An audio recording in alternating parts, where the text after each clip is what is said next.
Patrick Hoban. Patrick Hoban. Patrick Hoban. Patrick Hoban. Patrick Hoban cheated. I don't feel like he cheated. Patrick Hoban controversy. Patrick Jefferson Hoban. He's one of the most prolific Yu-Gi-Oh players of all time, with a dominating career of endless accolades from multiple Top Cup finishes to the prestigious title of National Champion. And up until this point, the entire community idolized him, catering to every whim of his genius. But just a few moments after this video was taken, all of this would come crashing down. For his actions would perpetuate the largest controversy in Yu-Gi-Oh history, one that would label him as a real-life Seto Kaiba, and cause so much outrage that the tournament organizers were literally forced to change the rules so that this would never happen again. You see, on this day, Patrick Hoban would deploy a tactic that would break the very core foundations of the game that was previously built on honor and trust. He would do something that no Yu-Gi-Oh player had ever dared to do before.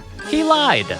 Well, this is what some would say, but others would call it the biggest galaxy brain move of all time. You see, in a match of Yu-Gi-Oh, just like other card games, each player brings their own deck of cards to the table. But what if you could simply trick your opponent into removing the strongest card in their deck before the game even started? This would certainly give you an insurmountable advantage. And during a prestigious tournament with thousands of dollars on the line, Patrick Hoban would do exactly this, in the most sly and arguably treacherous way possible. And when the world found out, uproar spread throughout the Yu-Gi-Oh scene, with many of his eager fans instantly becoming angry mobs with their online pitchforks raised for what they considered to be the greatest Yu-Gi-Oh scandal of all time. Now, to fully understand what transpired on this fateful day, I need to give you a little more context to fully highlight just how big of a deal this was. See, Patrick Hoban wasn't just a decent Yu-Gi-Oh player with a handful of accolades. This man was literally the Magnus Carlsen of the Yu-Gi-Oh world. In fact, his career accomplishments span nearly 40 top cut finishes across championships with thousands of players, and with multiple first place victories. Something that's almost completely unheard of. Growing up, his mother would buy him the expensive cards needed to win local tournaments in the city of Atlanta, which was home to many other legends with whom he'd cross paths, like Marquise Henderson. When I was a kid, I went to Books A Million and got a pack of Metal Raiders, pulled a Time Wizard, and played for the next 25 years. Now, it was evident early on that Hoban had an extremely competitive mindset. He quickly developed a reputation for his strong opinions across online forums, donning the moniker Shadowman724. While others experimented with wacky strategies to have fun, Shadowman only considered the most optimal strategies in the metagame, often refuting third-rate duelists with fourth-rate decks, even finding himself banned on multiple online platforms for his brashness. It was apparent that this duelist only had one single goal in mind: winning. Together with a team of the most powerful players in Atlanta, they would travel the country attending Yu-Gi-Oh! Championships, which looked something like this. Whew! I finally made it to the Yu-Gi-Oh! National Championship in one shape. Whoa! My back. Somebody left this deadly Yu-Gi-Oh card on the floor, and it injured me. Huh? There's a reason why Yu-Gi-Oh is supposed to be played with light points instead of actual injuries. Just like there's a reason why Morgan & Morgan is America's largest injury law firm. Have you ever been injured as a result of someone else's negligence? If so, you deserve fair compensation. And the sponsor of today's video, Morgan & Morgan, is America's largest injury firm with a proven track record of fighting for the people for over 35 years. They've recovered more than $30 billion for their clients. That's a lot of money. Oh, and did I mention that it's completely free unless they win? You're basically summoning an army of lawyers because they've got over 1,000 of them across 100 offices nationwide. Not all law firms are the same. If you hire the wrong one, you may be beat before you even started. If you're injured, you can check out Morgan & Morgan and find out if you have a case in just a few clicks. For more information, you can go to forthepeople.com/squiddies, found in the description. Though he would initially struggle with the cusp of breaking into the top cut bracket, Hoban's determination and intense training regimen that involved playing Yu-Gi-Oh! For over 10 hours a day would exponentially increase his power level. You think you're gonna do well, and then you're just like consistently getting close and just never enough, but kept going, and then the next year is when I got my first win, so glad we stuck it out. Allowing him to finish in the top cut of nearly every single championship he attended for the next few years, culminating in a national championship victory in 2013. This was the peak of what players called the Hoban era. As his success flourished, so did his fan base. Crowds would form around his table at tournaments, and autographs and fan art were all too common. Despite Hoban's reputation as a cocky elite duelist, it was undeniable that he was one of the best players of all time, and his mere presence drew the utmost respect. So what do you do at the very peak of your fame and success? You monetize it by writing a book, of course. And Hoban would do exactly this, writing his own strategy book titled Road of the King, selling thousands of copies and earning him the nickname The King. But others would call him Upstart Hoban or Reckless Hoban, as a testament to his playstyle and his overbearing love for certain cards. You see, unlike the rogue players and underdogs on the competitive circuit, Patrick strictly piloted the most powerful meta decks. His affinity for sheer power frequently manifested in playing bigger, combo-heavy decks and never the slow mid-range nor control strategies. And his fascination with win-maxing led to unprecedented breakthroughs, which often manifested in finding loopholes and exploits to break the game completely, including the introduction of jamming 3 Upstart Goblins into every single deck, which was an entirely foreign concept. Upstart Goblin let the player draw a card, but at the minute cost of granting the opponent 1,000 additional life points. It was previously only used in obscure first-turn win strategies that tried to draw as much as possible, but as time passed, the speed of the game meant life points were largely irrelevant as opposed to tempo and control. And Hoban was one of the first players to recognize this. With 3 copies, his logic was that the minimum deck size of 40 would effectively be reduced to 37, giving him far better odds to draw his power cards and statistically favoring him across a 15-round tournament. His success with the card prompted nearly the entire community to copy him and play it in their own decks, spiking the older card from 10 cents to over $15 per copy, eventually leading to the card being added to the ban list because of its blatant overuse. It's just math, like, you know, you draw your good cards more with like fewer cards in your deck, you know, basically playing 37 cards in your deck, and there's a reason you play 40, not 60. Furthermore, Hoban was so addicted to drawing cards that he would literally play every single draw card he could lay his hands on, including maximum copies of Reckless Greed, Super Rejuvenation, and Sacred Sword of the 7 Stars, to name a few. Having fewer cards in your deck is like more important when you need to draw specific ones. Like, it was really important to draw, you know, the really good cards. At one point, he would even advocate for Pot of Greed, the strongest draw spell that was forbidden for years, to be unbanned. This, combined with his sheer thirst for victory, prompted the community to joke that Hoban was the greediest duelist of them all. His greed was justified, for one of his main objectives was to draw powerful floodgate cards that prevented his opponent from playing the game, a tactic that was signature to Hoban. These were cards that restricted both players from performing a certain action, though they would typically end up being heavily one-sided with little effort. Skill Drain, for example, negated monster effects on the field, but the user could simply build their deck so it didn't rely on any monster effects, while the opponent's game plan crumbled completely. But Patrick Hoban took this a step further by playing floodgates that players previously thought to be too self-detrimental to play. He pioneered the usage of Vanity's Emptiness, a card that prevented both players from summoning monsters, as he realized he could simply summon an army of monsters on his first turn before activating Vanity's Emptiness afterwards to lock out only the opponent. This strategy would be crucial to his national championship victory with his Dragon Ruler deck, alongside Horus the Black Flame Dragon, a searchable floodgate who would negate opposing spell cards against spellbooks. He would even play Mistake, which prevented both players from adding cards from their deck to their hand when it completely shut down his own strategy. But he would simply search his deck first, set up a field of monsters, and then use Mistake to lock out the opponent, allowing him to simply beat them down. Soon after, everyone would play these floodgates, devolving the game further than ever, and forcing the R&D team to ban many of them over time.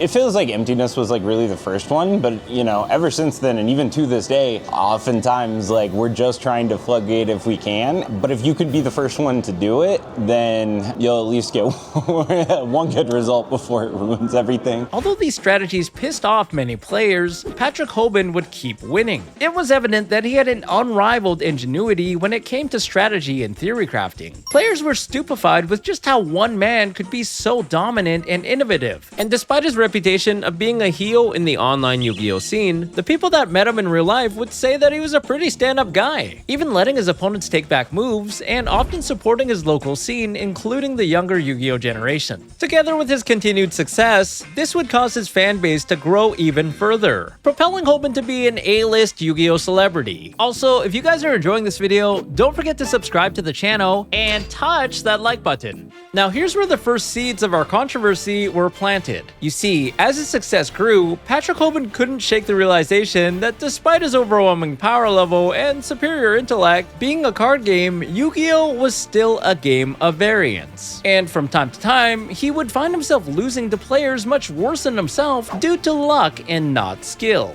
Namely due to a few overpowered cards that were ever present in the metagame. These were broken wild cards that were egregiously strong and would often end the game on the spot near instantly. Cards like Return from a Different Dimension, which spawned a full field of monsters out of nowhere, or Sixth Sense, which enabled a user to draw up to 6 cards. They were so atrocious that all of them would later be banned from competitive play. But for a brief period of time, these cards would be legal at 1 copy per deck, making luck more of a factor than ever. It annoyed Patrick that his otherwise unmatched skill was often threatened by the mere existence of these cards, because whoever activated them first typically won regardless of how good or bad they were at the game. And so he began to think, how could he possibly solve this seemingly unsolvable issue? And then one day, while watching the neighborhood children play marbles with their own arbitrary set of rules, an idea suddenly came to him. He could implement a strategy that was outside the physical realm of gameplay, something he called the Gentleman's Agreement. This was a concept previously familiar to kitchen table Magic the Gathering players, who would mutually agree to not play strategies that made the game unfun, like mass land destruction or infinite combo loops. In this case, a match of Yu-Gi-Oh consists of best 2 out of 3 games, and in between the games, players are able to use a 15-card side deck to swap cards with their main deck, normally serving as a toolbox for counter options against various strategies you'd expect to face at a tournament. And so, during side decking in between games, he would remove the broken cards from his deck and ask his opponents to do the same, under the guise that this would promote fair and skillful gameplay by eliminating the degenerate instant win buttons. From the opponent's perspective, the proposition was a rather enticing one. They would both side out the broken power cards like Sixth Sense, placing them face up and away from the field so the players could verify that they were removed from their respective decks for the next game. Yet what seemed like leveling the playing field actually tilted the advantage heavily in Hoban's favor, for he was much more skilled than the average player, and with the aspect of luck diminished, more often than not, Hoban would proceed to easily crush his opponent. The real reason to even offer it was just to gain an advantage, right? Because if I think I'm better and then we remove the high roll cards from the deck, then I feel like I'm gonna win more games. And so I think ask people to take it out was always kind of to gain an advantage. But the other players were completely oblivious to this fact. They thought that the idea was pure genius. Despite Hoban's original purpose of using the Gentleman's Agreement for his own benefit, the concept quickly spread throughout the community. And within a few weeks, nearly every other player would implement it in their own matches, for they too had been on the receiving end of these cards and felt the games were much more fair without them. And you might be thinking, this doesn't seem that controversial. Sure, Hoban gains an advantage, though it's technically a skill issue if his opponents are just worse than him at the game. But things would soon devolve into something far more devious.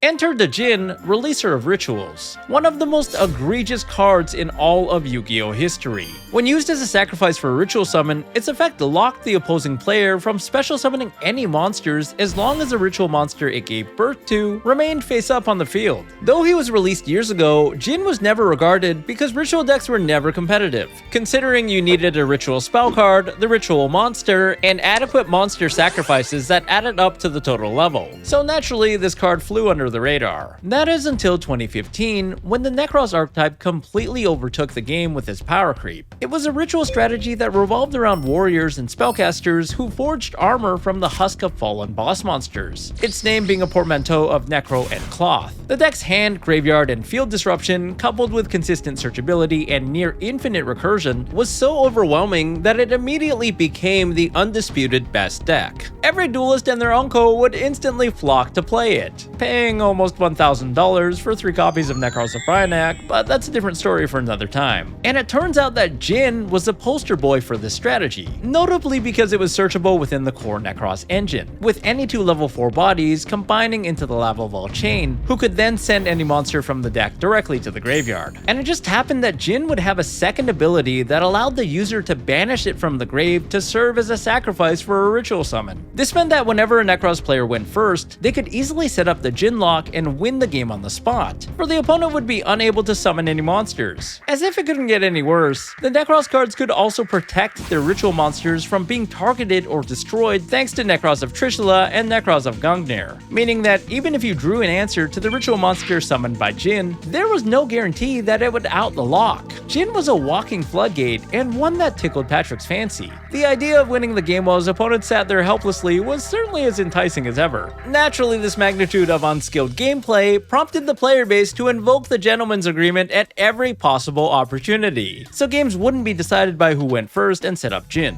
And things would go according to plan, with both players removing their lone copy of Jin from their decks in between games. The thing is, there was no point in playing more than 1 copy of the card because it was searchable in the standard combo, so drawing additional copies would be pretty much useless. It was a unique case because unlike cards like Return from a Different Dimension and Sixth Sense that were already limited to 1 copy per deck due to their overwhelming power, Jin was not, meaning per standard game rules, a player could technically play the maximum 3 copies of the card should they choose to. And Patrick Hoban knew this. He began to concoct an idea as a dark and sinister smile spread across his face. On March 7th, 2015, Yami Patrick Hoban would do the unthinkable. With nearly $10,000 in cash prizing at the ARG Championship in Fort Lauderdale, a prestigious tournament hosted by the Alter Reality Games storefront, hundreds of eager players would line up in the venue along with their Necros decks. And so did Pat and his teammates, except their decks were unique and emanated a sinister aura. You guessed it. They would play 2 copies of Jin, the first which would be revealed to the opponent as per the gentleman's agreement, but a second copy hidden in the side deck would be secretly added to the main deck, catching their opponents completely off guard in the following game. The gentleman's agreement would be completely one-sided. If executed properly, it would give Hoban complete advantage while his opponent sat there helplessly, flustered by the ultimate betrayal of trust and honor. I actually am the one who came up with the idea of offering Decided Out. Yeah, I mean, the opportunity came along where the card wasn't at 1, but it was played at 1 and it was searchable. And so, yeah, I immediately thought of it.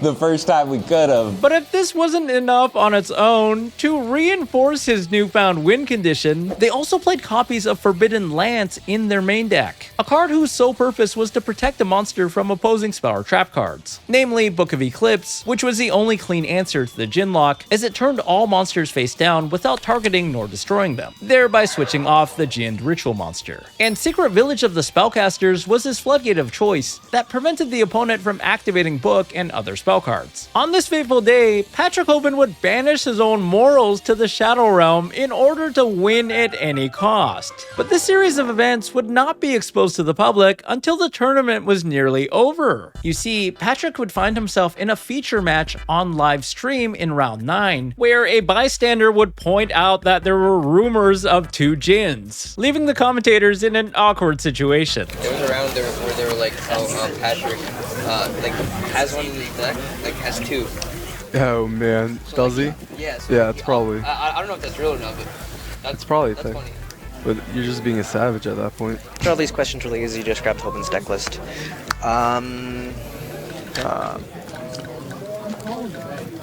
There was an obvious aura of discomfort. They were apparently so stunned by what they saw that neither of the casters would dare address it directly, instead skirting around the issue with silence and pivoting of subjects. Because at the end of the day, Patrick Hoban was a game's biggest name, and they didn't want to be the ones to defame him. What was even more surprising was the fact that during the feature match, Patrick Hoban wouldn't find a chance to play the second Jin. He didn't pull the move off at all during the tournament. What's funny is I never actually even did it in the tournament. I tried it like multiple times. One time I went into like time game 1, didn't work out. Another time, some guy just told me no, I'm not signing it out. I tried like 4 separate times, all of them didn't resolve. Karma would also be a thing, because ironically he wouldn't perform well at the tournament, losing the last rounds before the top cut. And so the second copy of Jin was never explicitly played live on stream. Nevertheless, some keen-eyed spectators would notice a second copy of Jin in his side deck, pointing it out on a forum post online. And yeah, the person who initially caught it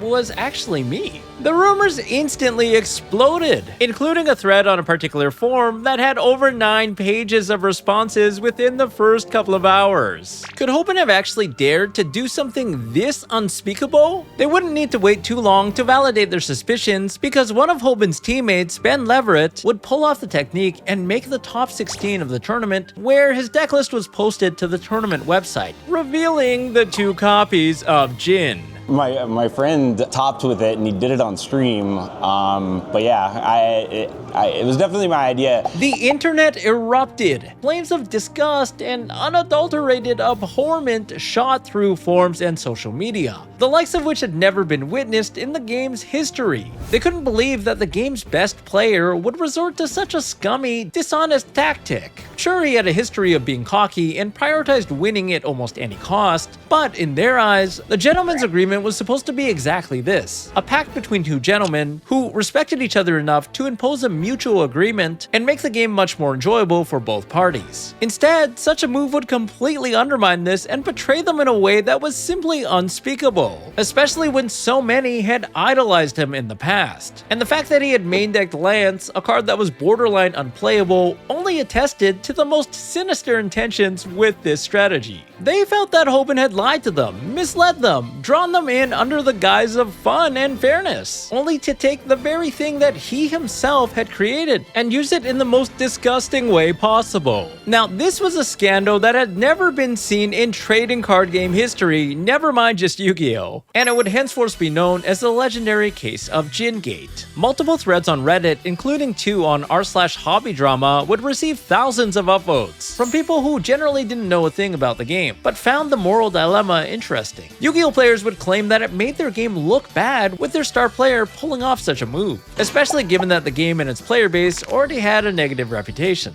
Yeah, from my perspective, it was basically always to gain an advantage, and it was just kind of the evolution of it. Some would say he cheated by deceiving his opponents and misleading them, using their trust for his own gain. Much like angle shooting in poker, sportsmanship was evidently violated. Most people agreed that Hoban didn't actually cheat, but what he did was still highly unethical and immoral, compromising the game's core integrity. Some didn't have an explicit opinion on the matter, but enjoyed the drama nonetheless by adding memes to the chaos. YouTubers made reactions, and the comment section of any existing Hoban videos became filled with remarks on Jin. One dude in particular was arguably Hoban's biggest fan, and even had a shrine dedicated to him. So for him, the news was certainly tumultuous. Other users lobbied for Hoban to lose his existing sponsorship from Alter Reality Games. Coincidentally, the organizers of the very tournament where this all happened. One person even made a petition and gathered signatures requesting for Patrick Hoban to be formally banned from the game. But this raised a bigger question.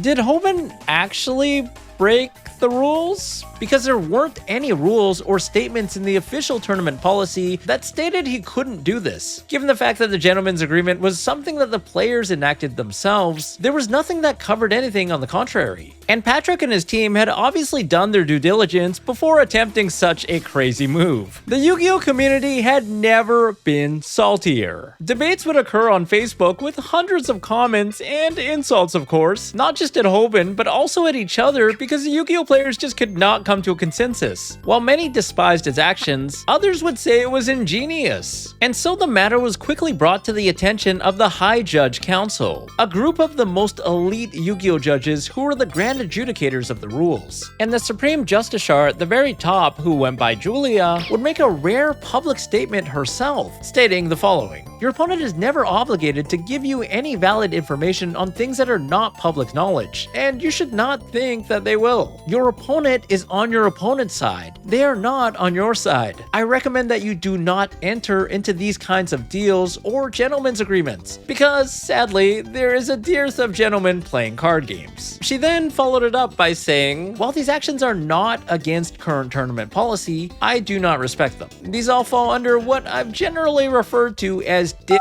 moves." Ultimately, it would seem that based on the existing policy, lying was okay as long as it wasn't to a judge or a tournament official. And so the angry mob of duelists had no means of recourse when it came to penalizing Hoban. They would try and argue that he had breached the vague sportsmanship section under policy, but that one was a hard sell. On the flip side, a lot of the more competitive players would defend his actions, saying that this was in the spirit of competition and winning. At a tournament, technically anything goes, as long as it's within the rules, including social engineering. After all, there was prize money on the line. Leave Patrick Hoban alone. He's an innocent young boy. I think that if it's legal for you to do, and you have the opportunity to make this play, and it gives you a better chance at winning, you should go ahead and do it. Ironically, I actually think different. As a semi-competitive player, I actually feel like that good sportsmanship is very, very important in any game. Many other pro players who were just as competitive as Hoban would say that it was the other player's fault they had agreed to enter an arbitrary verbal contract, including Alan Pennington, who himself had been the target of hate after previously using a grueling stall strategy to nearly ruin an entire tournament. After all, why would you trust your opponent in a tournament when both players are trying to win? And even when ethics are considered, at what point would this notion change? What if there were higher stakes on the line, say $100,000 or even $1 million? Theoretically, everyone would have their price. This crowd felt that Patrick Hoban had pulled a Giga Chad rug pull and executed a 4D chess move, a play that was set up well in advance with the perfect opportunity to strike. Because alright, so from my perspective, if you're a player, it's kind of your job to break the game, and Konami's job is to fix it. And so if you could just like repeatedly break it over and over again, then yeah, I feel like you'll do well. Some even lamented that he should have held it for a more prestigious tournament like the National Championship. Popular game designer David Serlin would even chime in and say that Hoban deserved a pat on the back, no pun intended, and that his actions were fully justified. "What the player did is slimy, but I wouldn't call bad sportsmanship against him. The fault is with the officials for allowing fakey homemade rules to enter a tournament match. That player did a tournament legal move that increases his chance to win." Of course, Hoban would stick to his guns and defend himself, releasing an article that compared this move to other forms of bluffing in the game, saying that it wasn't any different than if he lied to his opponent about having a Mirror Force set face down, when in reality it could have been any other trap card, or if he went and simply set up another Floodgate card which would prevent the opponent from playing in the same manner. In his eyes, it was always about the competition, and mind games was a way to potentially turn an unwinnable game into a triumphant victory. But the damage was already done. Patrick Hoban's character and reputation were seemingly forever tarnished by this one gargantuan act. More importantly, the gentleman's agreement had been completely compromised. What was stopping other players from doing the same thing in the future, given that Jin was at 3 copies? After this, many players would flat out decline the gentleman's agreement altogether. Funny enough, this exact situation would happen on a stream at a tournament shortly after, where Hoban's teammate Ben Leverett offered the gentleman's agreement with his opponent, leading to a prompt refusal. You want to sign up, Jin? I'll think about it. No, I'm good. Okay. After this, some players would even play 3 copies of Jin just for the heck of it. The community would further add fuel to the fire, claiming that Patrick abused his position as a pro player because his opponents could feel the social pressure of declining the gentleman's agreement and would therefore walk directly into the Jin trap. Certain players wanted nothing to do with Hoban, even getting rid of the cards that were signed by him, while others took to social media to launch a personally fueled hate campaign. people would start complaining about other things, like the fact that Hoban only used foreign cards at tournaments, something that he'd already been known to do for years by now. Angry protesters even demanded refunds from Parvenu, a charity point-of-sale company started by Hoban that had collected investments via crowdfunding from the Yu-Gi-Oh community a few years prior. Many would also send angry emails to the official Yu-Gi-Oh R&D team and rulings committee, who certainly began to feel the pressure themselves. A few months later, they would be forced to amend the official tournament policy with a whole section titled Misrepresenting the Game State, which included a direct example of Jingate. This was automatically classified under unsporting conduct severe, which would warrant an immediate disqualification. Jin releaser rituals was also promptly banned on the following ban list, so this would never happen again. They changed it because of that, and so you can't do it anymore. So I kind of ruined it, but... Overall, when the smoke finally cleared, Patrick Hoban would face no consequences other than hate and public shaming. And you might be thinking that after this, he was probably the most hated Yu-Gi-Oh player. But by the very next event, he was more popular than ever, with a slew of eager players even asking for him to sign their Jins. Surprisingly, over the years, people would look back at the situation and find it highly entertaining more than anything. You gotta admit, it was a pretty big-brained move to say the least. Patrick would eventually take a backseat from Yu-Gi-Oh! To focus on his company, Parvenu, and had a brief stint in politics with the Hillary campaign. And after moving to Brazil for a period of time, he would return to Atlanta nearly 12 years later and continue competing, even winning another championship in the year 2026. You know, it's a really cool experience to go like all over the world and like travel with your friends, you know, month after month. And yeah, I mean, they become some of your best friends in life. So if you haven't gone any YCSs, I would encourage you to go. I gotta give him a big, huge shout out for agreeing to be interviewed and allowing for this video to be made. Today, Patrick Hoban is still out there as strong as ever and remains one of the top Yu-Gi-Oh players even by modern standards. At the end of the day, were his actions justified? Well, that's something that's up to you. And thus is the legend of Jingate, which will forever live on as the greatest controversy in trading card game history.